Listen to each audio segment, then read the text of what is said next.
Sir Isaac Newton, the man who defines the universe, the guy with the apple. He mapped the stars, decoded light and calculated the laws of nature. Everything was precise and logical and inevitable. I could calculate the motion of heavenly bodies with ease. But I had failed to account for one thing, the madness of man. Don't fall for the trap. Subscribe and stay ahead. Thank you.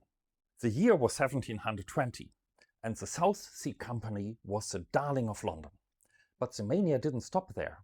Because of the lack of regulation, scammers launched companies for anything. The madness of the crowd. I'm not kidding. People were pouring their savings into companies with no product, no profit, no plan. We are talking about perpetual motion machines, or a company that wanted to extract sunbeams from cucumbers. But my absolute favorite is a company for carrying on an undertaking of great advantage, but nobody to know what it is. Yes, you heard that right. Nobody to know what it is. No revenue, no product, no plan, just beliefs. But this company is not just an 18th century joke. It's also a blueprint for the future. Whether it's a 720 company or a 2020 SPAC, the promise is always the same. Don't ask questions, give us your money, and we will give you a great advantage. When this becomes common, we are not looking at finance anymore. We see a total breakdown of reality. The father of quantum physics, Richard Feynman, once had a brilliant thought.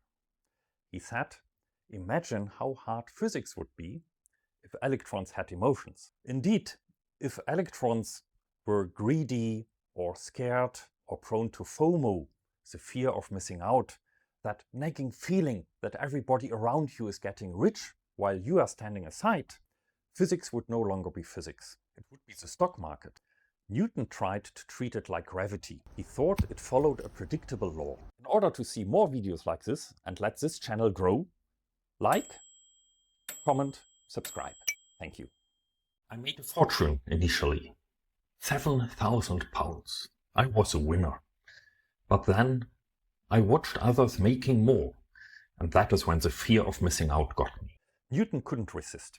He jumped back into the market, close to the absolute peak. And when the bubble burst, he lost everything. £20,000. In today's value, that's several millions. Everything gone. It wasn't intelligence that failed. He was one of the smartest people in history, a genius. It was emotions. Greed, envy, and the fear of being left behind.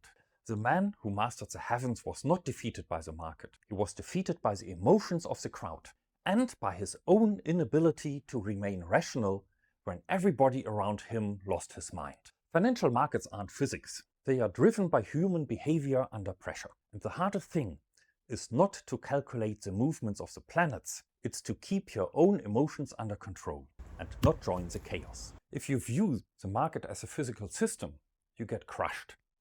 But if you accept it as a mirror of human behavior... When I saw it all vanish, I wished for nothing more than to turn back the clock.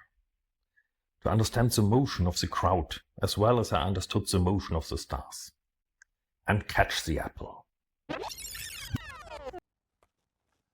But we cannot rewind the market.